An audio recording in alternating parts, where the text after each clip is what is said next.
quite over. Well, I made it, sir, with the help of P-40. You like...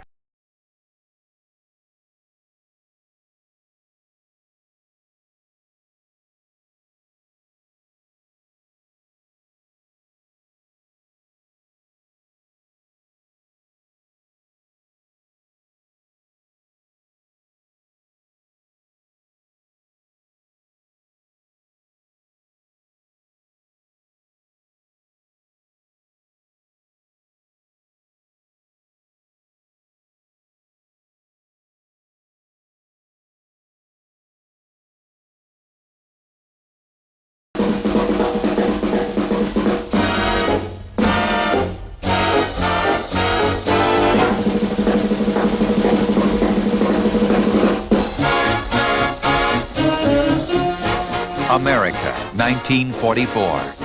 Our world had changed. The needs of war had radically altered the social fabric of the nation.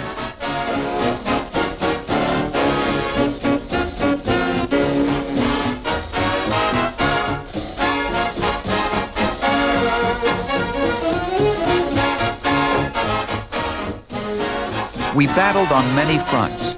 At home, we fought for a new vision of what America could be. And that struggle changed our lives.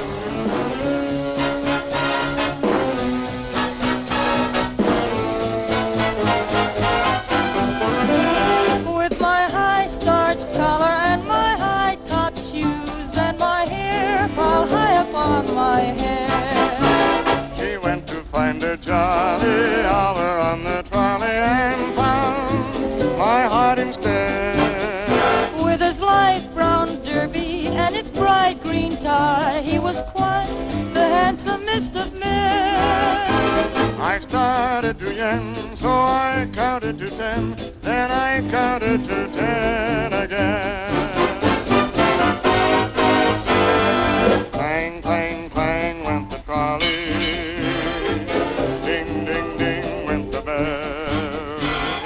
Zing, zing, zing went my heartstrings. For the moment I saw him, I fell. Chug, chug, chug went the motor. Bump, bump, bump went the brake. Thump, thump, thump went my heartstrings. When she smiled, I could feel the car shake. In Europe, the tide was beginning to turn. The Allies landed in Italy near the seaport of Anzio under heavy counterattack by German forces along the coast. The area was finally secured. Allied forces had made a major breakthrough. Only one road would, after all, lead to Rome. In the Pacific, too, our luck had been changing. Our troops were persistently moving toward Japan, taking one island after another. Early in 1944, we took the Marshall Islands. General Douglas MacArthur, in bold moves devastating to the Japanese, swept his troops onward, determined to return to the Philippines. To soldiers, the islands offered little more than rest and the hope of a letter from home. Mom's mail's coming through pretty good, but as a sweet little Georgia peach, I sure would love to hear from. Hey, Frankie, what about your mail? You get any? With a puss like mine, who's gonna write to me but me mother?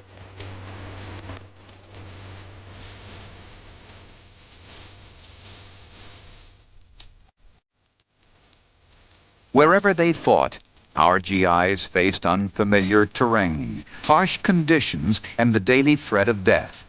But perhaps most difficult of all was the separation from loved ones.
They missed their girls. They missed their families. But above all, they missed a good home-cooked meal. Bob Hope recruited Lana Turner, and together they fulfilled a GI's dream. Well, gang, command performance has filled many an order for those sounds that remind you of home, from the bleat of a billy goat to the fizz of a bourbon and soda. And now comes the Ordnance Gang at 863 with a letter from Sarge Everett Hinkey and Corporal Roland Lipton and this little dilly. Please have Lana Turner come out and fry us a 3-inch porterhouse steak smothered with onions, and let's hear it sizzle. Just to prove there's no request too large, fellas, here she is, Lana Turner.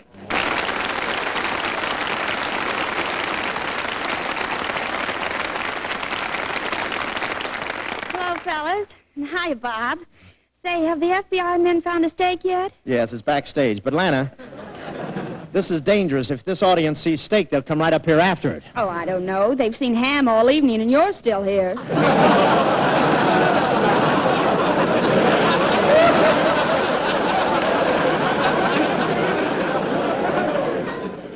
on the porterhouse steak!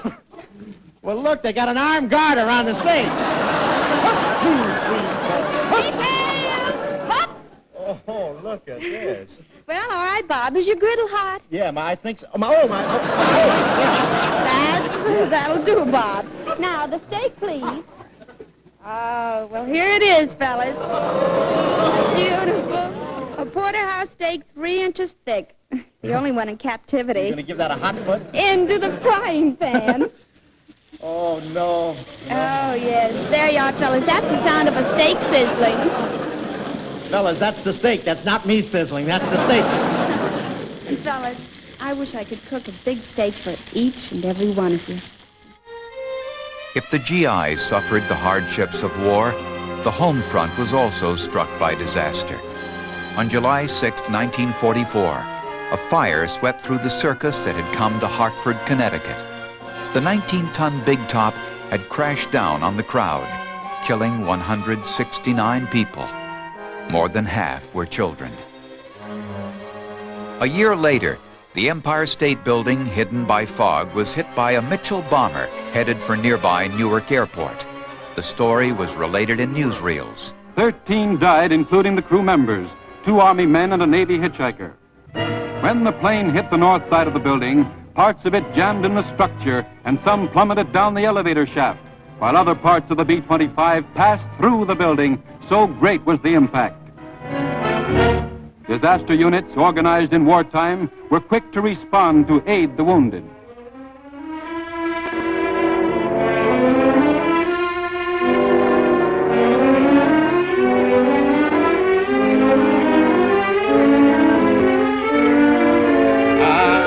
Here's Dick Tracy. Let's see what Dick Tracy is doing. You remember. When newspaper deliverers went on strike in New York City on June 30th, 1945, Mayor Fiorello LaGuardia took to the airwaves. It was the comics he brought to New Yorkers over the radio. 3, 4,000. Now he's getting into the hundreds. 600, 700, 800. And the picture shows a hand of Breathless stretching out. She's got hold of that iron pot. Remember the iron pot she took from the Van Hoosen's gardener's flat to put the money in? And crash! She crashes it on his head. Okay, then maybe you'd like some more of your laundry torn to pieces. Rip! She's ripping that laundry there, and that little delicate piece of lingerie. And say, children, what does it all mean? It means that dirty money never brings any luck. We devoured newspapers for both the comic strips and for news of our boys. War correspondent Ernie Pyle's book Brave Men was one of 1944's bestsellers, along with John Hersey's A Bell for Adano, Somerset Maugham's Razor's Edge, Lillian Smith's Strange Fruit, and Kathleen Windsor's sizzling Forever Amber. Paper shortages brought the proliferation of paperback books, handy also for GI pockets. Periodicals reduced circulation and urged people to share their magazines. Congress passed the GI Bill of Rights, providing funds for education, loans, VA hospitals, and other benefits for veterans. As an indirect result of the war, returning veterans were given the opportunity to advance themselves. FDR signed the bill on June 22, 1944. The big studios of Hollywood participated in drives for war bonds. Here a young girl tries to get a berth on the Crosby Hope Victory Bond tour train, her only chance of getting a train ride to Washington to see her wounded brother. Jim's over at the recording stage watching Carmen Cavallero rehearse a number. Now you go on over there and tell him I said to get you on that train. Go on. Oh, thank you, Miss Stanwyck. Thank you. Goodbye. Bye. So I just got to see Mr. Crosby, please. Sure, sure. Look, lady, nobody gets in here without a pass. Not even... hiya, Mr. Bensley. Got a pass for the lady? She doesn't need one, Bill. She's my new stand-in. Oh, well, that's okay, then. What do you mean, stand-in? That girl's a woman. She... Hey! Hey! Come back here!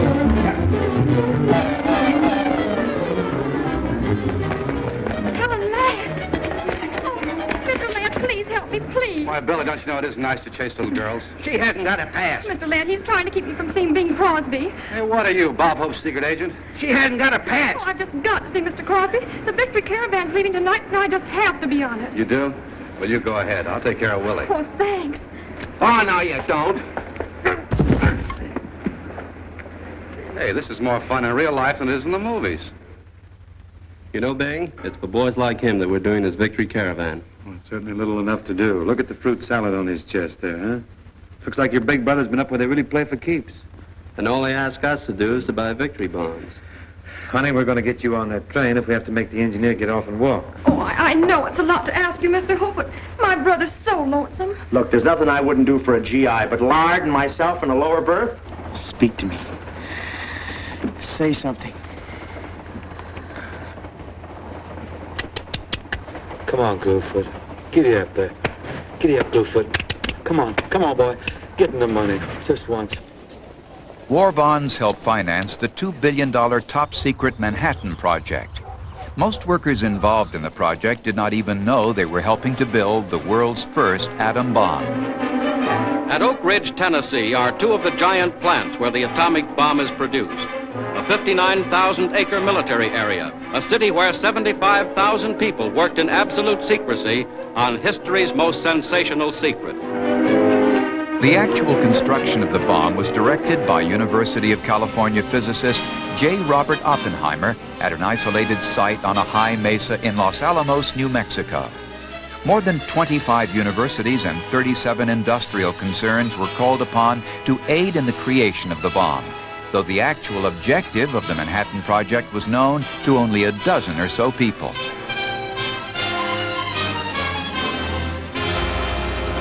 In June 1944, the Allies entered Rome. The Eternal City was liberated, and the German occupiers soon surrendered Italy. The GIs in the field produced their own entertainment and a few stars to enjoy their show. Added to our program by Hollywood's lovely Marlene Dietrich. Miss Dietrich, who has just recovered from a siege of pneumonia contracted here on the Italian front, has graciously joined us here to pay her respects to the Fifth Army. Here she is, lovely Miss Dietrich. Hello, boys. I want to say that sharing this entertainment with you today is to me more important than doing the entertaining. I had hardly thought it possible that entertainment of such high caliber could be presented out here in the field. I wish to add my respect and admiration along with General Clark and Irving Berlin to the men and women of the Fifth Army. If morale is kept as high, such as I've seen during my visit here in Italy, I'm certain that we can look forward to a speedy victory. Goodbye, good luck, Godspeed. A major turning point in the Pacific was the victory over Saipan in the Marianas that same summer.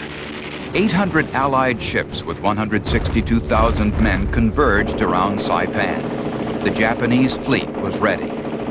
It took the U.S. 3.5 weeks to conquer the island in one of the bloodiest air and naval battles of the Pacific. Casualties were heavy on both sides, but devastating for the Japanese, who lost more than 10,000 soldiers. Sitting in the midst of Beverly Hills, the one and only Jack Benny. Listen in. Here's one from Fred Allen. He says, I can't stand Jack Benny because he can't stand me more than I can't stand him. To relieve the tension of the war, zaniness and nonsense tunes caught on.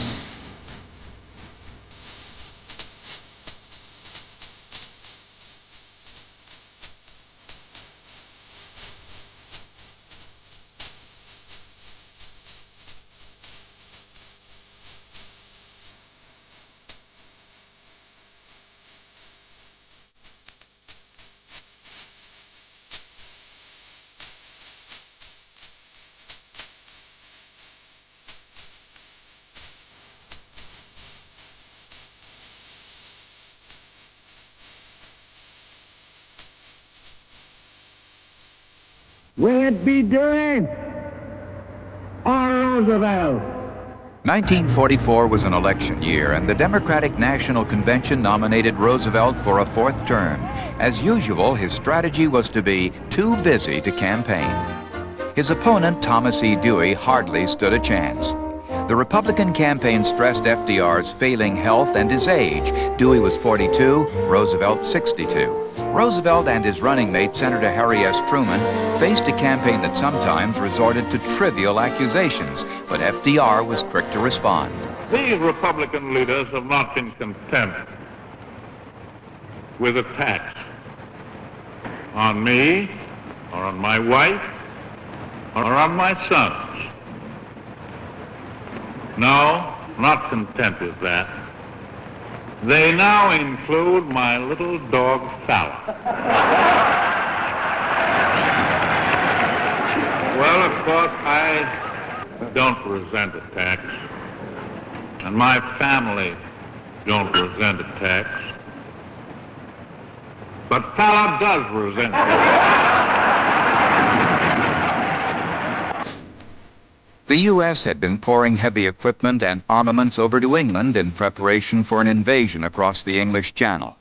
Stockpiled even in neighborhoods and empty warehouses, the Great Armada was assembled over a period of many months. Thousands of ships, planes, tanks, and jeeps were readied as nearly 3 million men prepared for the audacious plan to invade German-occupied territory. The Allies planned to hit Normandy. If the Germans could be caught off guard, D-Day would see the Allies establish a firm beachhead in France.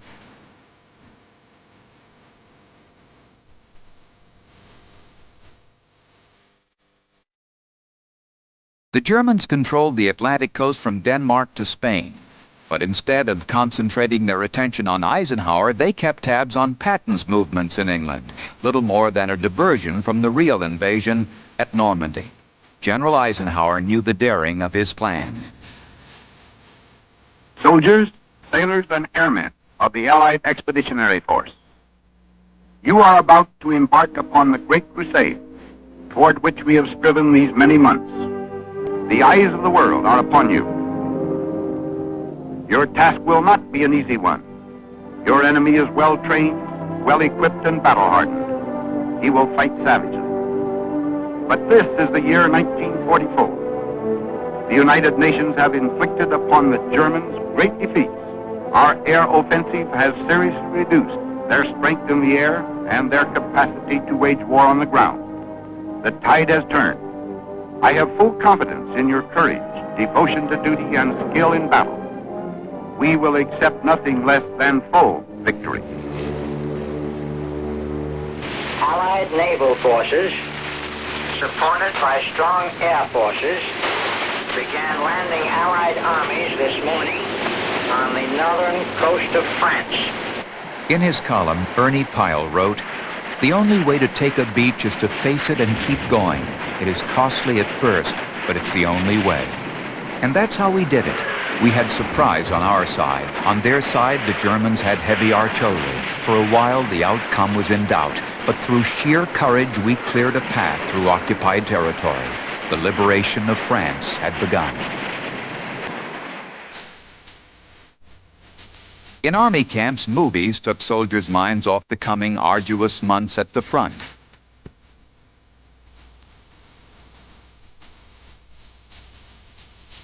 In movie theaters across the nation, we all went through a similar lineup. A travelogue followed by a newsreel, previews of coming attractions, and then finally the feature film.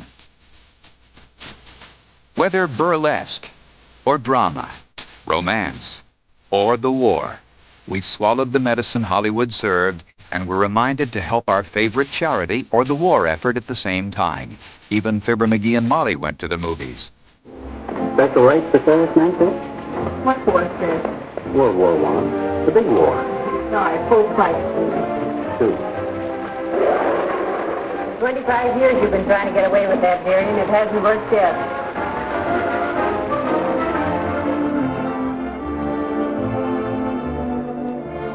Though travelogues often used fake settings, they made us even more aware of foreign locales.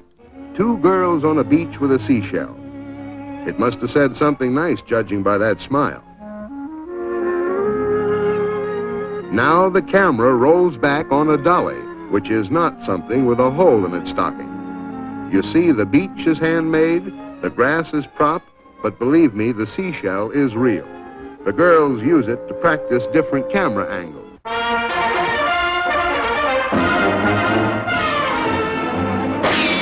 The underground forces of liberation knew their finest hour when the people of Paris rose to strike at the enemy. Even as the Allies battered at the gates, freedom returned to the City of Light.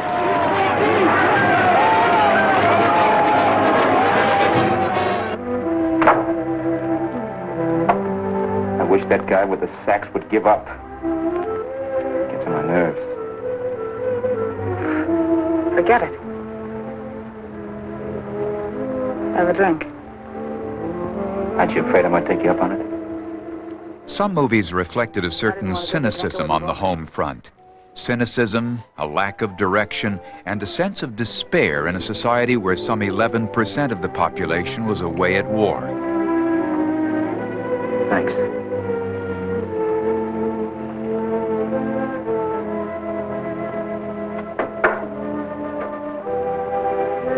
I'm tired of thinking. There's plenty of people dying this minute. I would give anything to trade places with you. I know what I'm talking about. I'm not so sure. At least they know they're done for. They don't have to sweat blood wondering if they are. Your philosophy stinks, pal. We all know we're going to kick off someday. It's only a question of when. But what's got us on this subject anyway? We'll be discussing politics next. Yeah. But I can't go back to school and face everybody as long as Joe's in burlesque. Gee, wouldn't it be wonderful if Arthur Hale fell in love with Joe and put her in his new show? Wait, I've got it. Well, what is it? I can sing that music. I'll get Mr. Hale to put me in his show. You. Other movies created bubbly fantasies around the fighting men who were our heroes. Gosh, what a heroic thought. Yes, isn't it? Oh, there's only one thing wrong. Mr. Hale might think I'm too young. Well, all you got to do then is make him think you're older. Hiya, Sherry. Hello, Sailor. How's about dropping anchor for a minute? What do you mean, a minute? I've got 30 days to do nothing but talk to beautiful women. Hello, Mr. Hale. Hello there. Hello. Hello. Need any help, sailor? Always glad to help the Navy. Listen, Leathernecks, this beachhead's taken. Go jingle your medal somewhere else. We watched the previews of coming attractions, films that used timeless sentiments to bridge the gap between fantasy and the real world.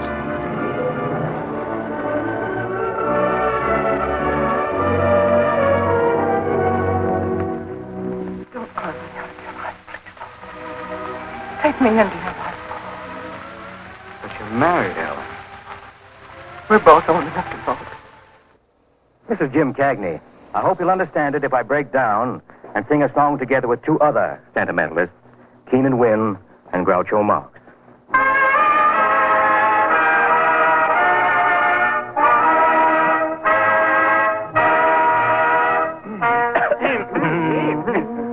In that good old Hoover time, in that good old Hoover time, lots of jobs for everyone who likes booze and crime.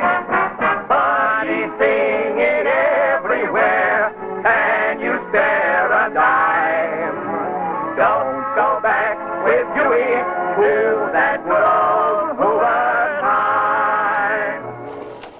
The electorate proved how much it had invested in one man. We re-elected Franklin Delano Roosevelt to a fourth term.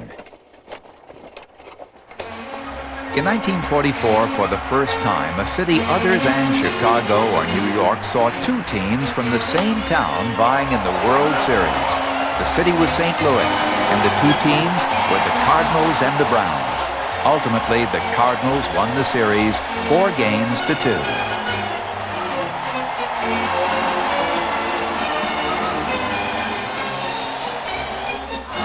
In football, the game of the year was Army versus Navy.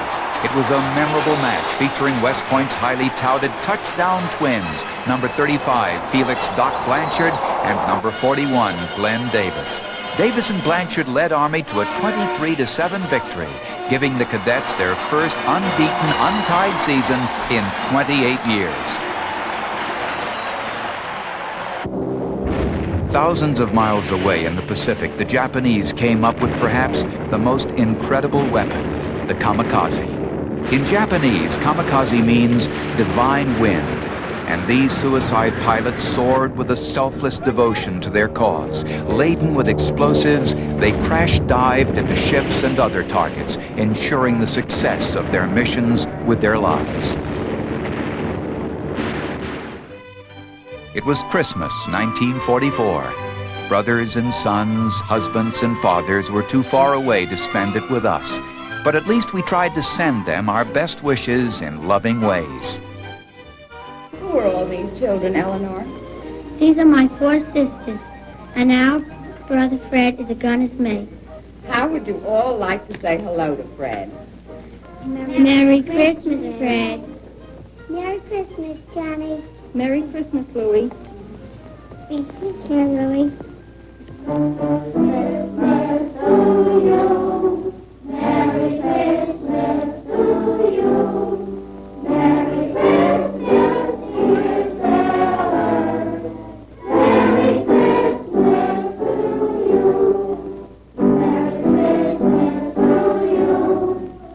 Merry Christmas, dear Sarah. Merry Christmas to you. By the end of 1944, Eisenhower's troops had reached Nazi Germany.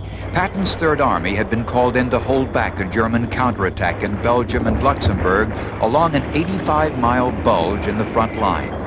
U.S. troops finally smothered the last Nazi offensive in the Battle of the Bulge, and by the spring, the Allies would be pouring across the Siegfried Line into Germany. In the days and the years that are to come, we shall work for a just and honorable peace, a durable peace, as today we work and fight for total victory in war. We can and we will achieve such a peace. The following month, Roosevelt met with Stalin and Churchill in the Soviet city of Yalta to chart the occupation of Germany. They also divided up Eastern Europe and the Balkans, seemingly ignoring the principles of self-determination asserted in the Atlantic Charter. The United States and the Soviet Union emerged from Yalta as superpowers. Upon his return home, FDR made his last major public address to the nation. The defeat of Germany will not mean the end of the war against Japan. On the contrary, we must be prepared for a long and costly struggle in the Pacific. That the unconditional surrender of Japan is as essential as the defeat of Germany. By 1945, the Allies were closing in on Japan. Leapfrogging from island to island, the U.S. had taken key Japanese strongholds. The next step was the Philippines, and MacArthur made good his promise to return. When I landed on your soil, I said to the people of the Philippines whence I came, I shall return. Iwo Jima, a volcanic island halfway between Guam and Tokyo, was a vital defense station for the Japanese. Radar stations on the island immediately informed Tokyo, 760 miles to the north, of any attempt at a surprise attack. The Americans had to capture the island.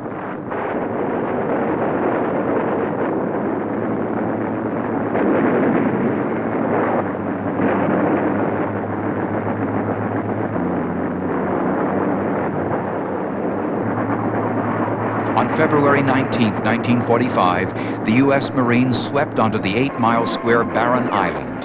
The blackened land, charred by volcanic ash, hailed the invaders with a deathly face of woe and desolation. It took several days to reach the surrounding hills, where Japanese forces had been raining hellfire on the attacking U.S. troops. Some 5,000 Americans died, claiming that arid island of soot. And when the American flag was raised on Mount Suribachi, Marines wept unashamed.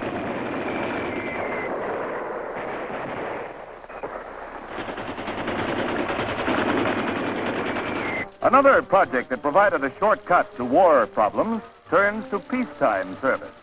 The electromechanical differential analyzer performs scientific and industrial marvels at the Massachusetts Institute of Technology. The war was helping to foster inventions that would have far-reaching effects, such as the first computer. Beyond the ordinary methods of calculation. 2,000 electronic tubes, several thousand relays, 150 motors, and about 200 miles of wire are contained in this intricate apparatus.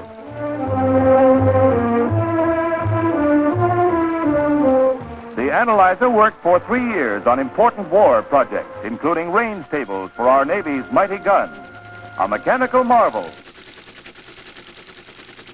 We welcomed modern technology, but cherished our national traditions. In the final judging, Miss New York City, Bess Meyerson, is the center of all lenses as she's awarded the crown of Miss America 1945.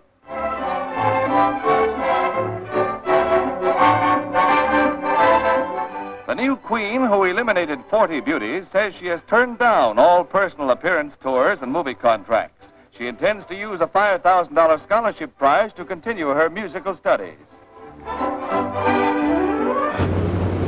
In April 1945, Soviet forces converged on Berlin. The planes of the Red Army showered bombs on the city, and the sound of tanks reverberated throughout the streets. These captured German films show the havoc wrought by concentrated air attacks. Herr Goebbels said positively it couldn't happen. Is smoke getting in your eyes, Herr Goebbels? Weary Berliners reenact scenes reminiscent of the London Blitz, victims of their faith in the Luftwaffe. 50,000 tons of bombs are the price of belief in Hitler, whose capital is dissolving with his regime.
And by mass production.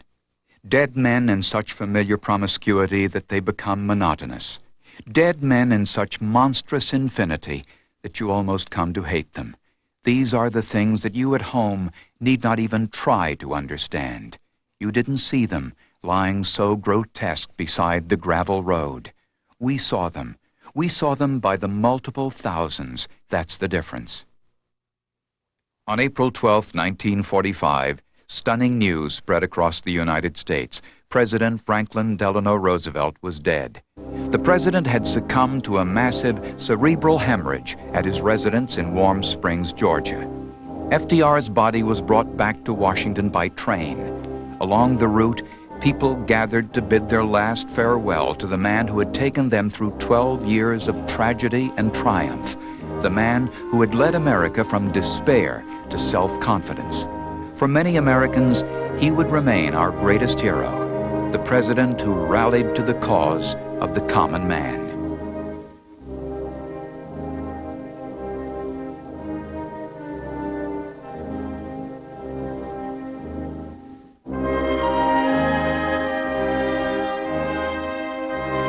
And now America had a new president. My duties and responsibilities are clear. I have assumed them. I know the strain, the mud, the misery, the utter weariness of the soldier in the field. And I know, too, his courage, his stamina, and his faith in his comrades, his country, and himself. On April 26th, Italian partisans captured Benito Mussolini. He and his mistress, Clara Petacci, were shot. Their bodies were strung up in a public square in Milan, where the liberated Italians could finally unleash their vengeance on the fallen dictator. Someone saw fit to fasten Petacci's skirt to her legs. She would be spared her modesty, but not the venom of the crowd. Devastated by Allied forces, Germany was in shambles. Hitler had retreated to a bunker beneath the Berlin Chancellery.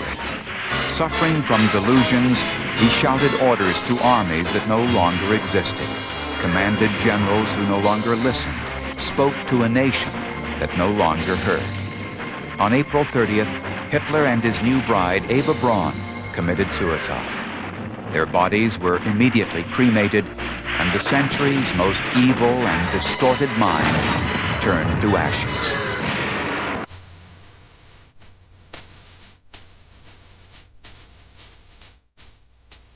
On May 7, 1945, Germany surrendered to the Allies. The war in Europe was over at last.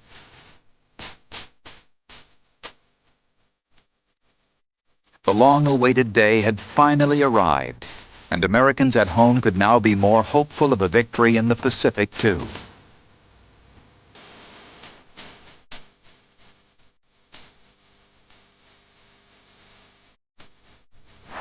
On May 8th, delirious crowds celebrated VE Day.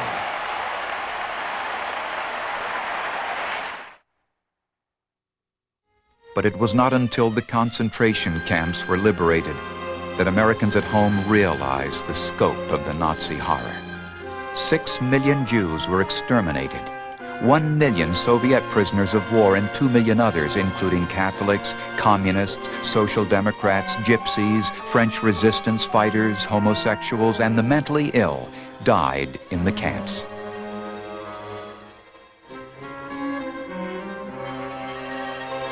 Mankind itself was scarred.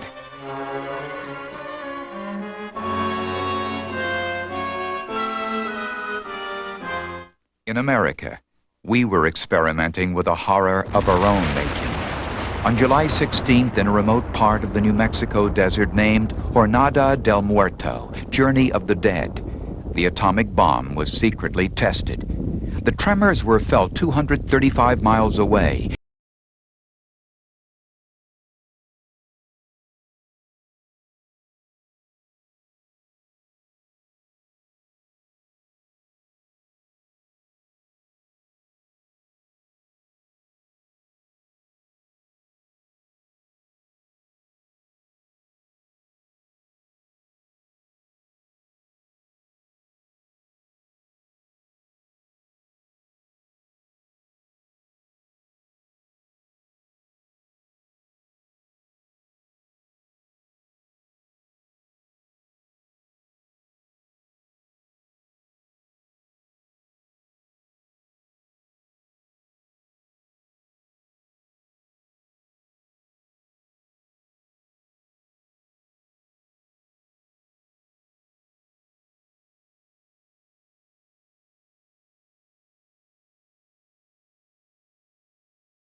Sure, I'm for it, John, but I loaded up with war bonds. The government still encouraged us to buy bonds in a time when victory seemed imminent but was not yet certain. I always went over the quota, but this time I just can't afford it. I'm sorry, I can't afford it.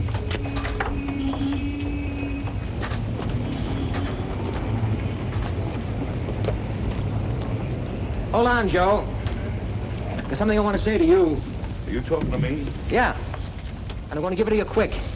You know, we've got a lot of boys and girls fighting this war for us, and they're doing a great job. Maybe too great, because you're beginning to feel good again. You think peace is just around the corner, so now you're going to go in there and buy yourself a nice new suit of clothes. Been a good guy up to now, yeah. But you're quitting. Quitting, Joe, before the job is over. That's what you can't afford. I never looked at it like that before. Well, maybe some other folks haven't either.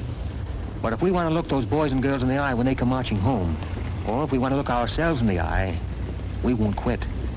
Now, the fourth war loan drive is on, and nobody can afford to buy that extra suit or that extra dress or those unrationed shoes. In July 1945, President Truman went to the Potsdam Conference for a meeting with Churchill and Stalin that was to determine history for decades to come. The president takes time out to enjoy some of that good Navy chow with the seamen.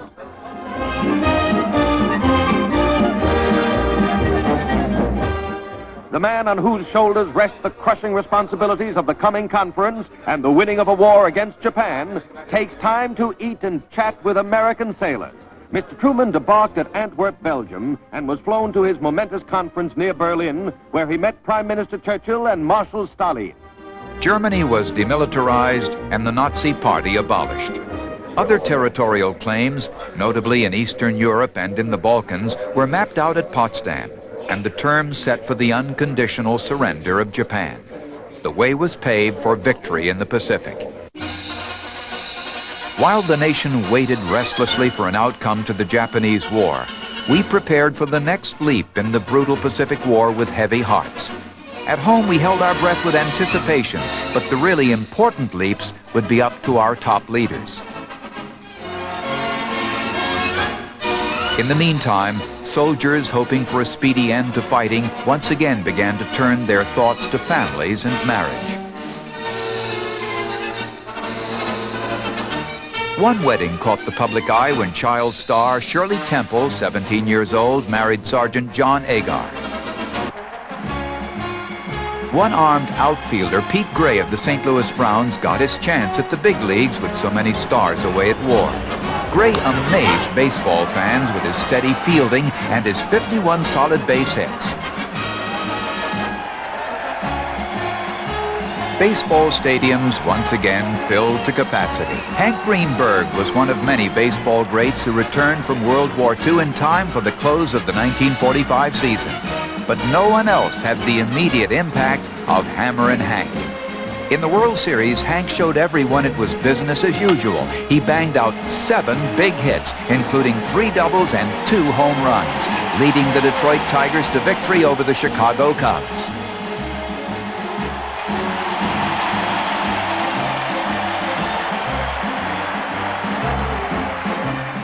But the war was not over yet. There can be no peace in the world until the military power of Japan is destroyed. To do that, we are now engaged in a process of deploying millions of our armed forces against Japan in a mass movement of troops and supplies and weapons over 14,000 miles, a military and naval feat unequaled in all history. If the Japanese insist on continuing resistance beyond the point of reason, their country will suffer the same destruction as Germany. Our blows will destroy their whole modern industrial plant and organization, which they have built up during the past century, and which they are now devoting to a hopeless cause. A drastic way to end the war was chosen. On August 6th, Colonel Paul Tibbets took off in his B-29, the Enola Gay, named after his mother. On board was the first nuclear weapon, the atom bomb. The target, Hiroshima, to be followed 3 days later by Nagasaki. The devastation was beyond anyone's nightmares. For 3/4 of a mile, all around the center of the explosion, nothing remained. Tens of thousands of people were instantly killed. Thousands more died slowly in agony. I have received this afternoon a message from the Japanese government in reply to the message forwarded to that government by the Secretary of State on August 11th. I deem this reply a full acceptance of the Potsdam Declaration, which specifies the unconditional surrender of Japan. In the reply, there is no qualification. Newsmen rush the president's report to a waiting world. In New York City, as throughout a rejoicing nation and world, vast throngs of grateful, happy people celebrate the end of fighting, the dawn of peace. 2 million New Yorkers jam Times Square. It's official. It's all over. It's total victory.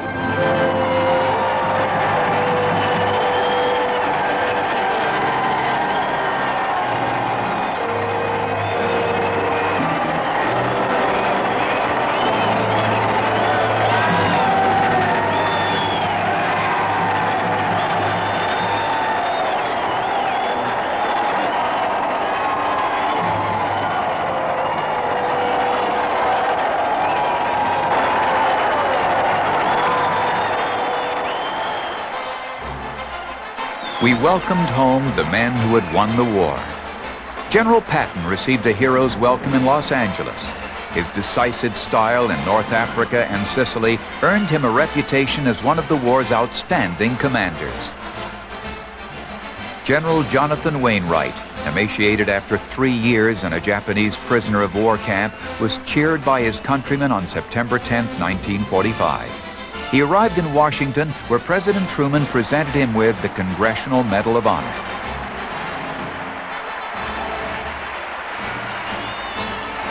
But our greatest hero was probably General Dwight D. Eisenhower. Crowds came out to greet him when he arrived in New York, and he responded by humoring them. As my first act as a citizen of the city of New York, I want to issue to the mayor a word of warning. New York simply can't do this to a Kansas farmer boy and keep its reputation for sophistication. In 1945 in San Francisco, the charter of the newly formed United Nations was signed. Leaders from all over the world hoped for better communication among peoples of diverse cultural, racial, and economic backgrounds.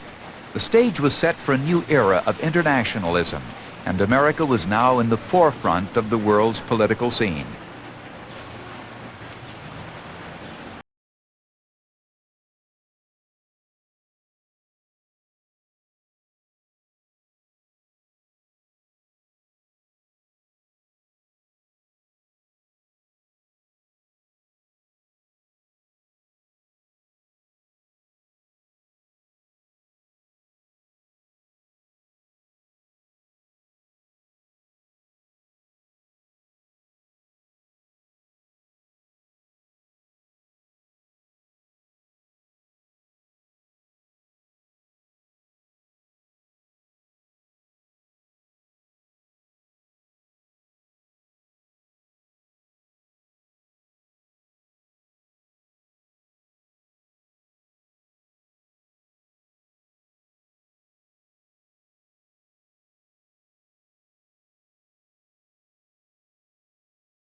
On behalf of all the nations at war with Japan. Fleet Admiral Chester Nimitz followed General MacArthur in signing the Japanese surrender document aboard the battleship Missouri on September 2nd. Peace was in the minds of all present. Peace and the hope for a better world, a world based on mutual faith, understanding, and tolerance. Japan's Foreign Minister Mamoru Shigemitsu, limping on his wooden leg, signed for his country. He was followed by Chief of the Imperial General Staff, General Yoshijiro Umezu.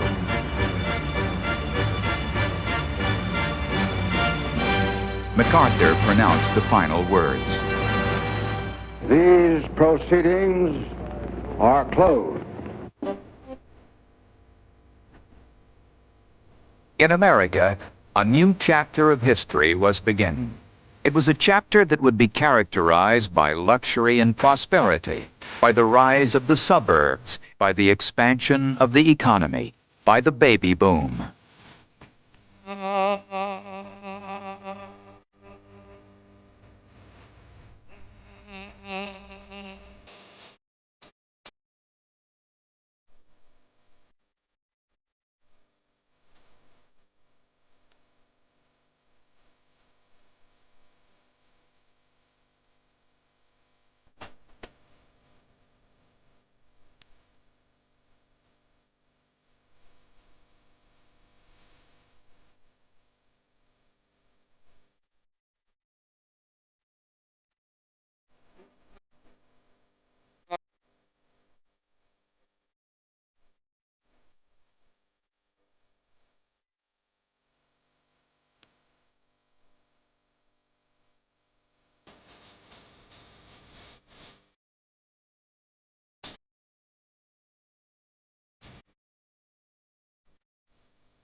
We had a vision of a new and more prosperous life, and we wanted to make it ours. The next few years would reveal how we would cope with the atomic age in the brave new world we were creating. Electrical